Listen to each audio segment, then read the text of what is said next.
So the Iran is it's not just that they are funding terrorism everywhere, it's also they took that from us. These are the resources that belongs to the Iranian people, to our nation, that is being spent on. So it's actually it's a double harm. It's not just that they're spending it on hurting you guys, it's also that it was supposed to be ours, right? And it's leaving our borders. You know how like Americans say America first, America first? Like we Iranians have been saying Iran first for a very, very long time. Iran first, because I mean, if some Americans are upset that, oh, why is it why don't more politicians have an American first policy? Imagine what it feels like for you to be an Iranian and look at the money from the resources of your country being spent on Hamas and Hezbollah outside of your borders. Like that is that on people that we hate, right? And also with regards to U.S. taxpayers, I just want to remind everybody that this is the most America helping the revolution against the Islamic Republic in Iran is the most America first thing that right now America could do, because the amount of money that is going to be saved in taxpayer money, and I'm not exaggerating this, and I could defend this if somebody wants me to at some point go through this, is going to be in the trillions of dollars. Not having the Islamic Republic as an enemy of United States, and instead having Iran with a state that is an ally of United States. To this, if you want your forces out of the Middle East, more and more out of the Middle East, the best way to get there is to turn Iran into an ally country, and then United States could actually start focusing on the Pacific and the threat that it might be experiencing from China. This is the best way to do that, instead of having to be like in the Middle East. This is going to save the US taxpayer trillions of dollars, having an enemy, removing an enemy that is this costly to their military. By the way, this is why Iranian people in the streets, one of their chants is "Na Ghaze, na Lobnan, Janam Fadai Iran," which means no to Gaza, no to Lebanon, my life for Iran. This is basically resembles the whole America first attitude many Americans have, saying no, no to Gaza, no to Lebanon means stop sending our resources of our countries to Hamas and to Hezbollah. We Everything should be about Iran. What you told today about the massacre that was committed by the burning of the building and the blocking of the entrance with a line of fire, live fire. That you said that the Artesh was involved, right? Yes, unfortunately, it seems like the reports show that the Artesh was involved in that. Right, and that's a surprise because we expect these things from the IRGC classically, right? Yes. Okay, and so is this a new reshuffle? I mean, it clearly now we see that there's a lot of people that needs to be taken out forcefully out of the Artesh. So let me actually read the report. And you're completely correct, because I mean, we're not used to the Artesh being involved in these types of operation.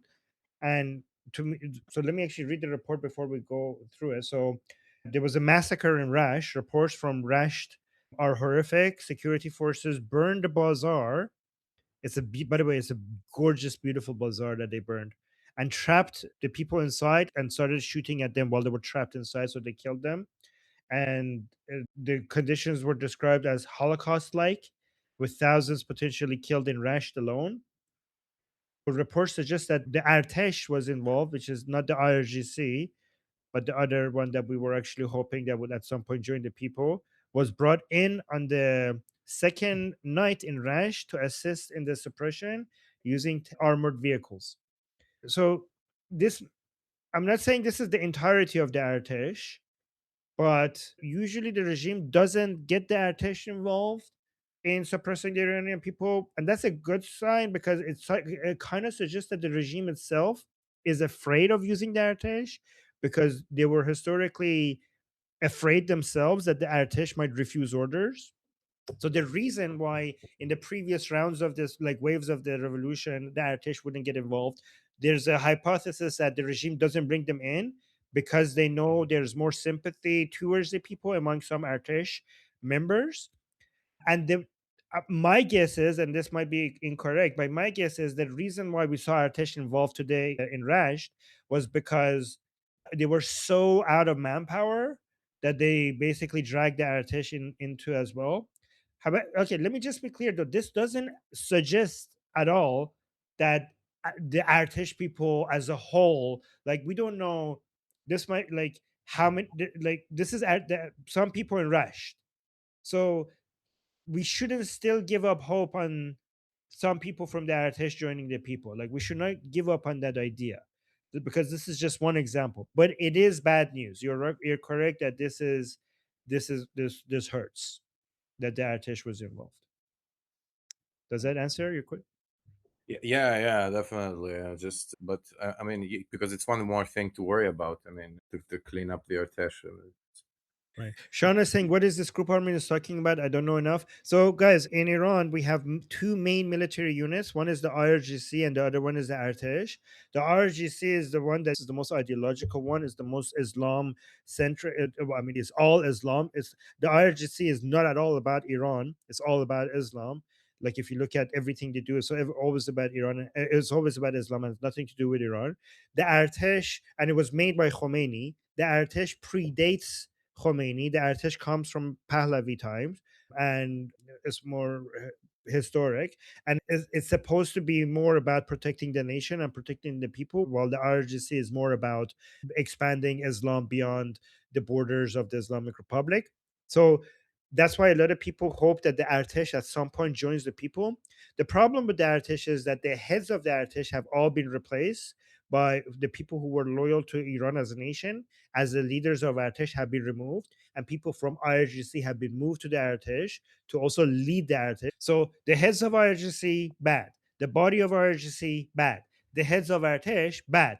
The body of Artesh, there's some hope. Okay, there's some hope for the body of Artesh, but not the heads of Artesh. That's what we're waiting for, to see if there's major people from the body of Artesh at some point defects and joins the people. All right. So just to make it clear before I jump on to the next person, it would be wise, and correct me if I'm wrong, to say something like the IRGC are some sort of a bigger SS than what they were, and the Artesh are the Wehrmacht, basically. Okay, yeah, yeah, but not 100%, but yeah, that's a good, maybe, Okay. yeah, yeah. And let's move on to Francisco. Is it Uh, going to be on Iran, your It, topic, it Francisco? is I'm gonna connect it with Iran, but I will take it first from the new developments in Syria and the Kurdish. Okay, let's okay. go with Jeffrey first then. All right, Jeffrey. Good call. Thank you, Francisco. So I was going to bounce off some of the things you said with regards to the event that's going on inside Iran with the new recent, that horrific event. No organization is a homogenized block, right? So you have different levels of overlap, both within the organization and the mullah regime. Second, the situation on the ground is very chaotic and fluid, which means it's hard to verify anything with any kind of level of attribution. The third is you might have a chance of the IRGC trying to conduct false flags to sit there and undermine confidence in the Atesh because they know the Atesh is different than they are.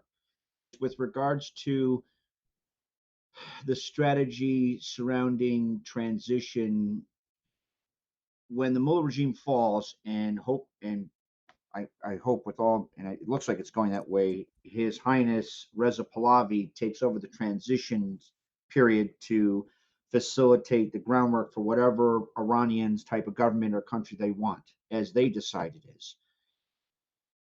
He's banking on lesser committed elements of that exist in Iran to help provide security against, say, terrorist, exogenous actors coming in and creating instability, or sleeper cells, or say members of the IRGC following what the Fedayeen Saddam terror troops did immediately post conventional military phase of Operation Iraqi Freedom, all of that. Here's the reason why that's significant, though, right? Is the underlying reason regarding the nature of the buy-in helps determine elasticity. The IRGC, from the best of my understanding, given their overall organizational culture, is pseudo-theological in nature, which means they're very, very inelastic in their buy-in. The Artesh was more nationalistic when it first started out. Well, less theologically motivated, which means their elasticity might be greater. And that might be something that people look at with regards to how do you filter out wheat from chaff, right? Like assets from risks or threats. And that's probably some of the things that His Majesty Prince Reza Pahlavi will probably be thinking about and how to determine that, or at least that would be what I would do anyway. One of the things. What was your question? Did you mention a question at the beginning? Can you repeat that if you had a question?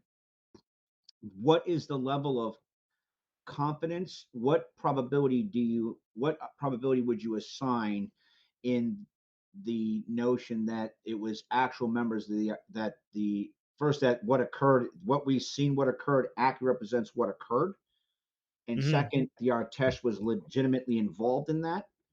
Hmm. And again, with what level of confidence could you ascribe that level of probability? I can't assign any probability to it. I was just reporting what people said they saw on the ground. So there's no way for me to figure out how reliable that information is. And I think you made such an important point that this might be, a way for us to just give up on the adaptation, spread the news that. Like, so I think based on what you said, I am much less confident and more hopeful than just a few minutes ago. So yeah, but there's no way for me to verify that. I'm just like repeating what people say they saw. Like, you want to respond to that? Real quickly, so that also would have determining that, right? And provide, because I know many of the brave Iranian protesters listen to you and Goldie are looking for outside sources to give them at least any kind of information what's going on. Would also allow those people inside Iran, the brave Iranian protesters, to kind of better fine tune their risk assessment when they go out and Hmm. do what they do. You had the besieged brigades, you had these foreign friggin' fighters that the Mullah regime imported in, pretending to be parts of the protest and then leading protesters to kill zones to get shot, so that they're upping the anxiety and perceived risk of engaging in that activity, because you don't know if the guy next to you is actually supportive of you or maybe it's a bad guy trying to set you up to get killed. Tightening down that probability and confidence level would be very much key towards trying to minimize the overall operational impact of what that is almost assuredly being conducted to result in. Right. Right. You know what? I'm going to bring this up on the show as a warning to people to make sure.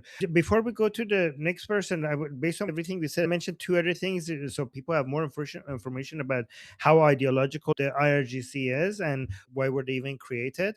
The current purpose that they serve is different from what they originally were created for. But they are very Mahdi driven, meaning that the main goal for the IRGC is to prepare an army for the Mahdi to come. So the idea is to hand over the flag of the Islamic Republic when Mahdi appears, to give him the flag of the Islamic Republic and basically hand over to him an army and a base of operations for the Mahdi to basically take over the world, right? That's the whole goal of IRGC, to prepare his army of Mahdi. Khomeini originally created the IRGC to as an anti-coup measure, meaning that they weren't supposed to be influential. They were not supposed to be involved in politics. They were not supposed to be involved in the economy. He just created them so that the Artesh doesn't do a coup against them. That was what the IRGC was supposed to be. It was Khomeini, and actually there's video recordings of Khomeini saying that the IRGC should never be political, which is crazy because now they're all politics is now IRGC against the direct orders of the founder of the Islamic Republic, which said the IRGC should never be political. And the reason why it became this political is because Khamenei, when Khamenei was made the supreme leader by Rafsanjani, they put him there because they thought that this guy is so incompetent and a nobody and not even a real mujtahid for him to be the supreme leader, that no one's going to take him seriously. So Rafsanjani as the president will take all the power. But what happened is that they wrote in the constitution that he has all the power, even though they thought that that's not going to mean anything. And the IRGC, which was supposed to be not political, started backing Khamenei, and eventually the partnership between Khamenei and IRGC made them able to push away Rafsanjani, and Khamenei and the IRGC managed to get all the economic and political power in Iran. And that's how IRGC became, basically managed to get all the power, even though they were supposed to have basically none of it. So that's the history of it. For people who are new here, I saw a couple of new people. If you want to speak, there's a reaction button at the bottom of the screen. If you don't want your audio recorded, don't speak. But there's a reaction button at the bottom of the screen. It's a smiley face with a plus sign on top of it. If you click on it, and there's a raise hand option like this. If you click on it, Asi will add you to the list so that you can speak. All right, Asi. Right. So right now we're jumping back to Francisco that gave up his turn. Then we have Rebecca, Shauna, BT, Daniel, Dom, Aaron, Shai, and myself. Did I miss anybody? Good. If you missed anybody, raise your hand. Let's go, ahead. Francisco. Okay, I just want to ramble a bit and speculate. So what I'm not saying is not based on facts, but I want to connect what's happening in Syria so to the situation in Iran, because what the situation on the ground is that the Kurds are losing territory.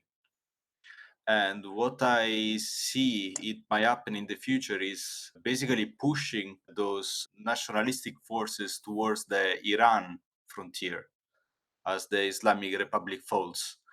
At least that's what I think is in the best interest of the Turkish government, to have an unstable Iran, not a democracy which is secular in the middle, because right now Iran is basically keeping the Sunni world divided.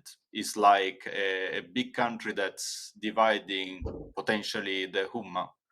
And if you want to basically create a caliphate, which is, I think, the ambition of the current Turkish president, you want to create as much instability as possible in Iran.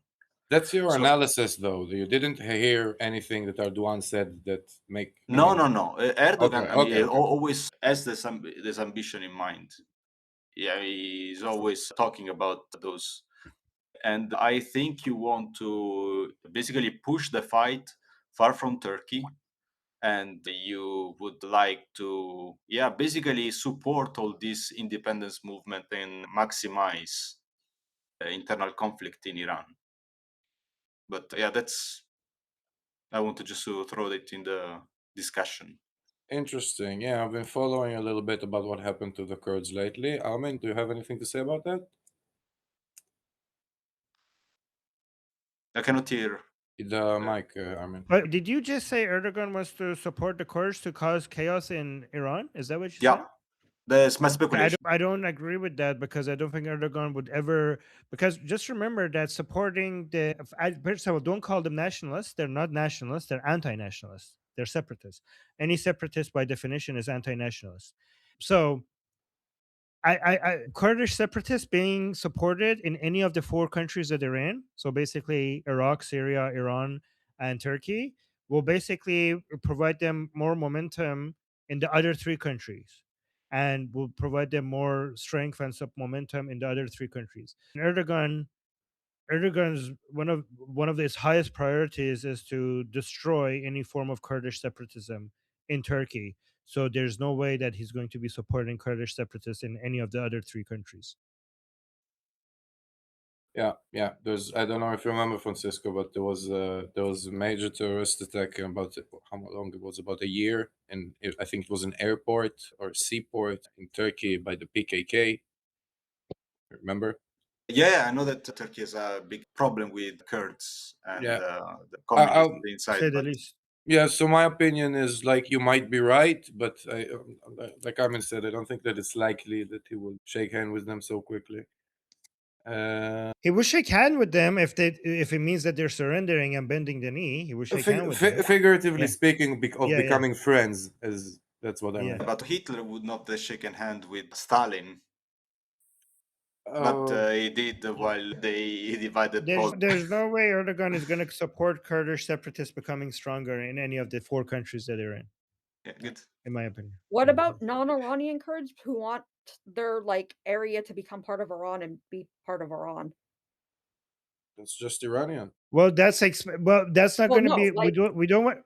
Yeah, we don't. That would be us supporting expansionism and expanding our borders, which is not good for demonstrating that we're going to want peace and stability with our neighbors. So imagine if we support that. Imagine our first act as a country is like, yeah, we want to expand our borders into the Kurdish areas of your country.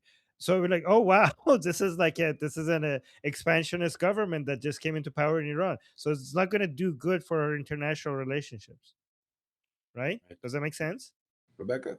These are good discussions, by the way, guys. Nobody has these discussions at the level that we have them here. Yeah, we are getting pro. Yeah. Okay, So I just wanted to say, Armin, I sent you a message on Instagram yesterday on your Atheist Republic profile. Oh, Atheist Could you Republic. take some time to I read don't. it, please? I don't check Instagram. Okay, on Instagram, I have 100,000 messages that I haven't checked. Can you send it to me on school? On school.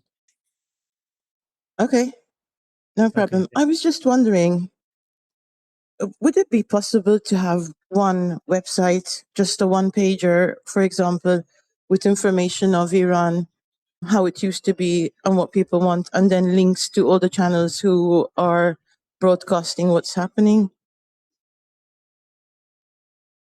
Goldie have a pretty impressive library of this stuff. I think that also you do.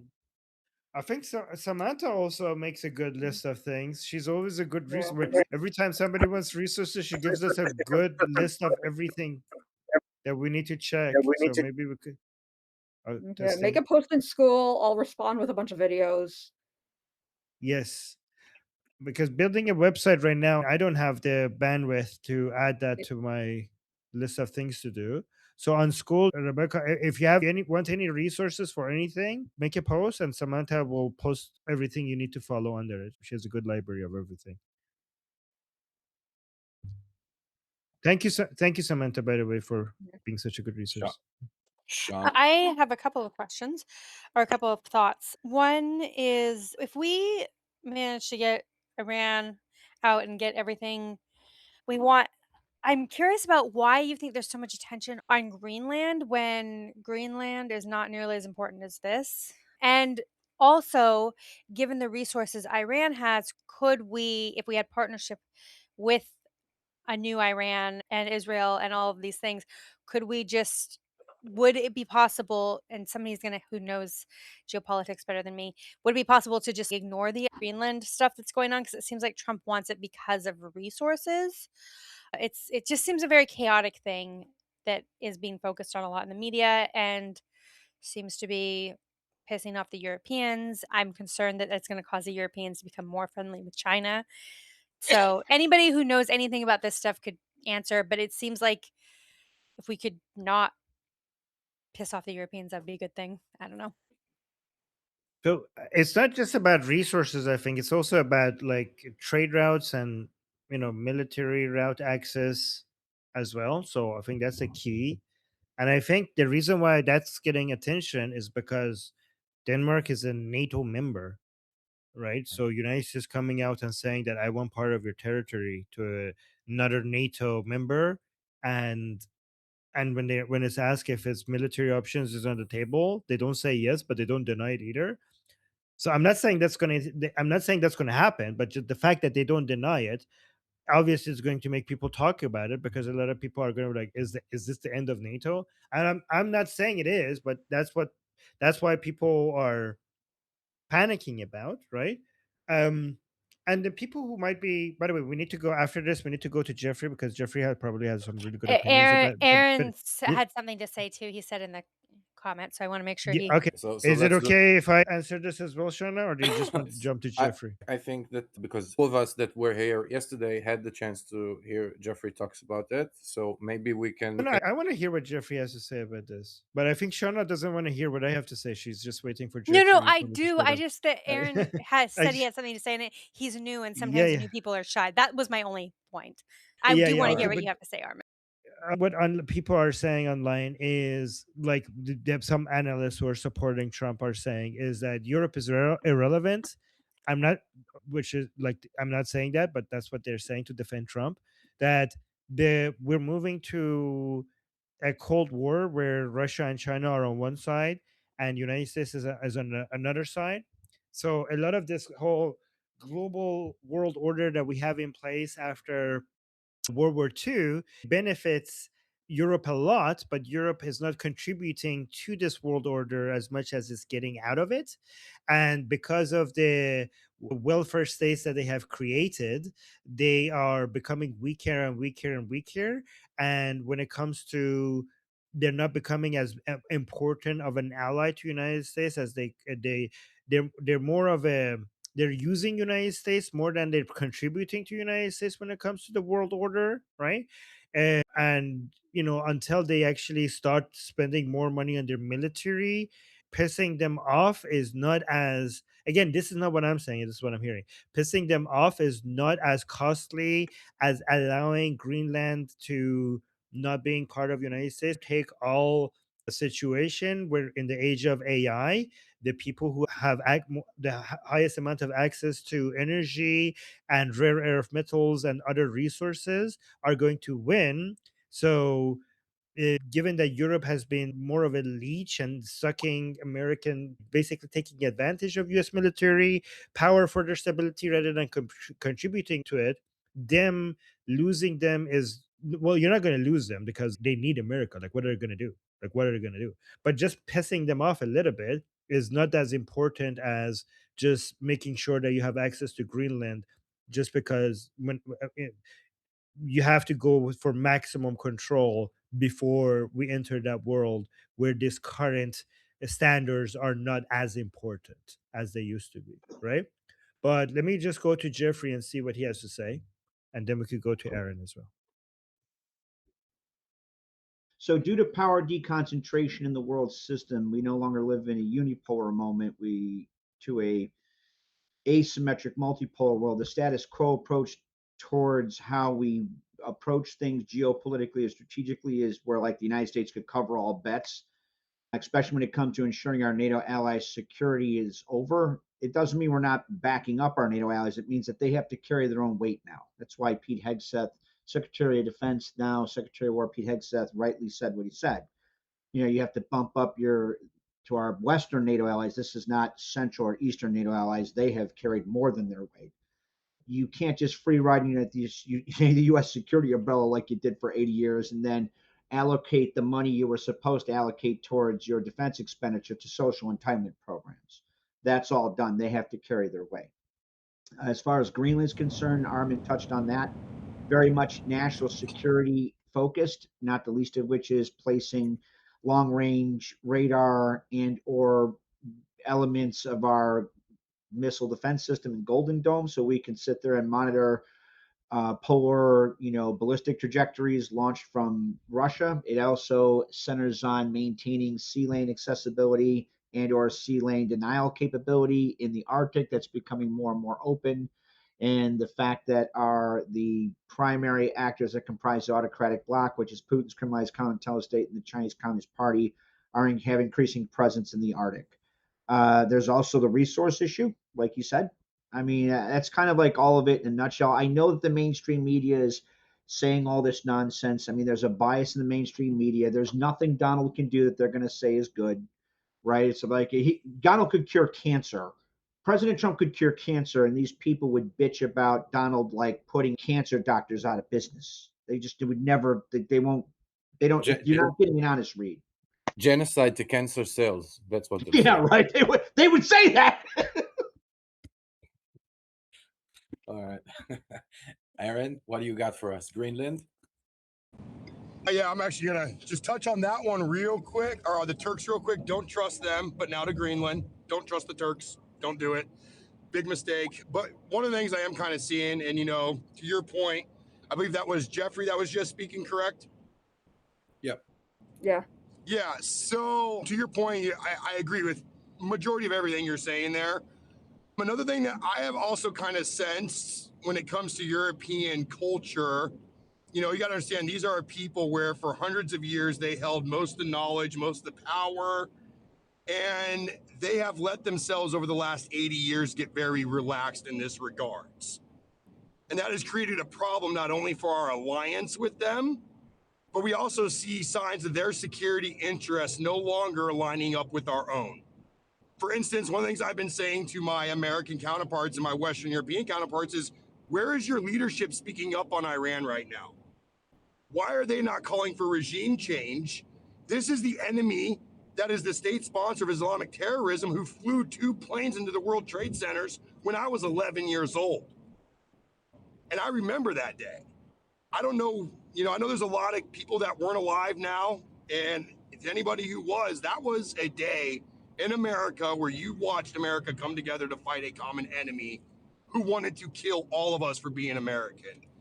And you got Europe in my mind, our interests no longer align with them. So I think we are also, to Armin's point, like we are recognizing our geopolitical reality. And that is to secure America's future, we have to step away from NATO and be prepared for that day and look into our own interest in our own security. And if NATO doesn't step up on many different fronts besides money, America will not be there in the future for Europe in the same sense we have been the last 80 years. We're looking to other relationships. If a free Iran comes, you think that Iran, Israel, and America aren't going to be best friends? We're going to have people who are thankful for the freedom that America provides for a change instead of judging us. Because another thing I get from Europeans is a very judgmental, condescending attitude about Americans from them. And it's really gotten old. Like, I get it. We have a 21% literacy rate. 51% of our people only read at a sixth grade level. Those are our problems, not yours. But you know what? Those people that can hardly read make some vicious frontline warriors. Yes, we are a violent society. We have conditioned to violence, and those people make some vicious warriors. And that is our reality, and that is a reality that Europe has forgotten about because their governments have sheltered them from the reality that is a very violent world. And because of that, they are overly educated for their own good, in my opinion. You know, you say that they can't, the Americans can hardly read, but Americans are the most productive people on the planet by a huge margin. If you look at every single productivity measure, Americans outproduce, the average American citizen outproduces citizens of all other nations by a huge margin. So those Europeans might be educated, but what's the point of the education if it doesn't translate into contributing to your society? So education for the sake of education is retarded, in my opinion. Education is supposed to turn you into a productive member of society, and Americans are the most productive members of society in the whole world, right? And also you can be like, oh, we are more educated. Well, where does your like, computers were made by Americans, internet was made by Americans, so much of our technology, and Israelis, by the way, were made by Americans and Israelis. I mean, look at all the major tech companies in the world. All the major ones are American. So yeah. And when it comes to them bragging about their welfare and their social safety net, all of that is possible because of America's military. All of that is possible in Europe because they were taking advantage of the security that the American military is providing to Europe. If Europe is a, even if Europe is a half decent place to live, is because America saved them. America saved them in World War II, and America kept on saving them ever since. It's just so smug, so ungrateful to America to judge America, not knowing everything that they are is because of America. I also, by the way, Aaron, I do want to correct something that you said. That when you say don't trust the Turks, you're talking about the leadership, right? You're not talking about the entire Turkish people. You're talking about the leadership. So Right? my experience is with their military in Afghanistan, and I don't know how they recruit military. I don't know how their military works. I just say that the Turks never once were involved in any combat operations or shed any blood with us over there. And Yeah, well, my interactions with them, they did not leave me with a trusting feeling.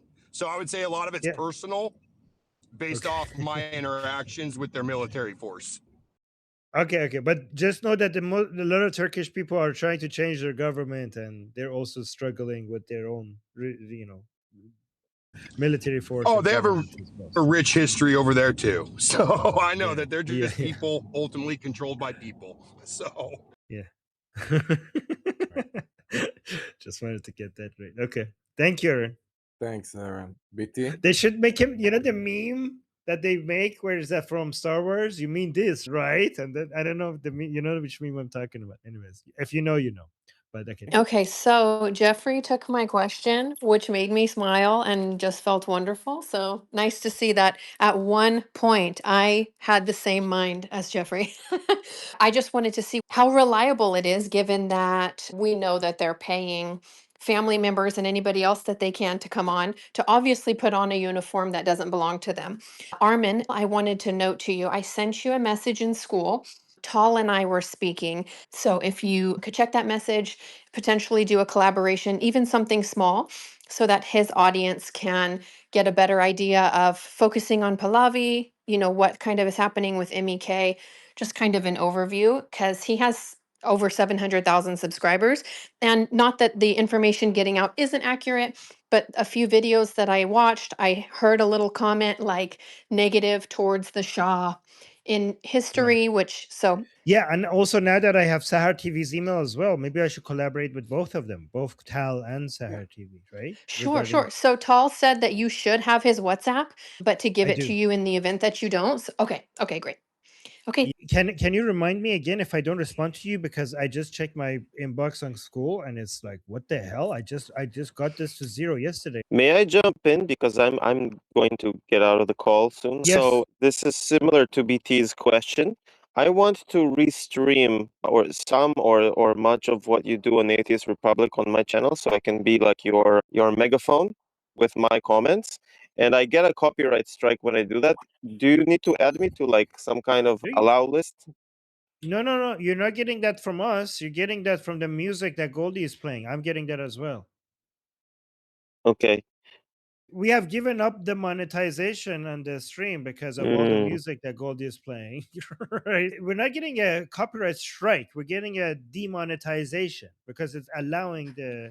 So we're not issuing a copyright strike on your channel. It's just the people, the owners of the music that Goldie is playing.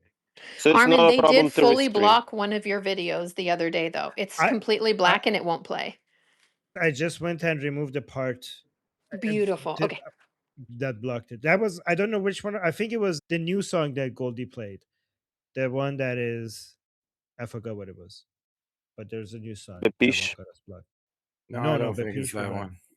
Yeah, it's one American one. Okay, so let's move on to Daniel Dom. Daniel. Hello. Daniel, your audio is so low. No, we can't hear you, Daniel. Can you try to figure it out, and I'll circle back to you. All right, let's move to the next person, and we'll come back to you. Shai? Hear me now? No, Shai just spoke. Daniel. No, thank you. That's it, guys. Have a Bye. Good night. Bye. Oh, Good night. Okay, so did you figure it out, Daniel? Yeah, I figured it out, but thanks. I just wanted to like say on the Artesh matter when we passed this topic already, but I just think that those might be some other like IRGC or somebody just wearing their uniforms. Yep. Yeah, I think that was Jeffrey, what Jeffrey implied gently. Yeah. Well, more than it. Hope it all will work out somehow.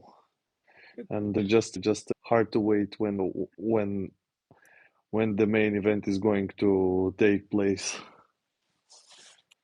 Right. Okay. Thank you. All right. Thanks, Thank you. Daniel. Good evening. Okay, so I had two quick points. The number one point that I have is you and Goldie talked briefly about Roger Waters. And I paid attention to one point that I think that you need to pay attention close. Do context to people so you know what you're talking about? Definitely. Yeah. So what basically happened, guys, is Roger Waters was a host at Piers Morgan, yeah. And they started talking about Iran, and Waters chose to spit out pure IRGC propaganda, whatever they say there. He said back at the show. Now, my point is, what I noticed is that I don't know if you paid attention and saw the way that he described what's happening in Iran. He described basically a corrupt attempt for a coup from the inside, paid by a foreign nation or propagandized by a foreign nation. Basically, what the Soviets used to call active measures. What the left is doing in the universities and so on, but he's not saying it. He's saying you need to cover it in your show. Pay attention very slowly to what he says, what he describes, but he trying with all his might not to say like the left or anything that can focus your attention to say, hey, wait a minute, what he's describing sounds pretty freaking familiar. You spoke about the enemies of Iran. that you will remember the people who are against the Iranian people. And so, what I wanted to ask you is, it's either Russia or China who provided the IRGC with the jammer of Starlink. Will it affect relationship with either one of them if they were found guilty and behind it? Well, Princess of Pahlavi has said that we are going to be trying to maintain good relationship with every country. So I think the way when it comes to relationships, we have to separate the state and the nation. So, and they're not separate, right? So the state has a duty to try to maintain a good relationship from the start with every single country that is out there. However, obviously, the people will have negative views. The Iranian people, on average, will have negative views towards Russia, towards the Russian government, towards the Chinese government, towards the French government, very much against the French government, towards the UK government. And I'm pretty sure in a democracy, the negative view that the Iranian people have over the states that betrayed them will somehow translate into politicians also having some negative views, because if people have a negative view, the best way to get elected is to also demonstrate a negative view. So we might see some difficulties with our relationship with these countries because the Iranian people won't forget what these countries did, especially France, by the way. So yeah, it will create some friction. Sorry, I missed what France did. What'd you say? See what? I missed what France did specifically. Oh, France brought Khomeini's plane came from France. France hosted Khomeini and basically provided him with all the propaganda that he needed to make the Islamic Revolution happen. So the Iranian people have never forgotten. Yeah, he landed in Tehran on Air France. and Macron didn't denounce what's happening in Iran. Yeah. Nothing. This is why some Iranian people, I mean, I don't condone this, by the way. Some Iranian people think France deserves to be taken over by Islamism because that's what they did to us. So they want France to actually experience the taste of its own medicine. France has nukes. It doesn't matter what they deserve. They have nukes. We don't want that. Yeah. Yeah, no, I'm not saying. That's why I say I'm not condoning that at all. I mean, I'm pretty sure there's a lot of innocent French people that had nothing to do with that, so I don't want them to suffer under Islamism. So I'm not saying that's a good thing, but I'm just saying some Iranian people are like, yeah, you did this to us, now this is happening to you.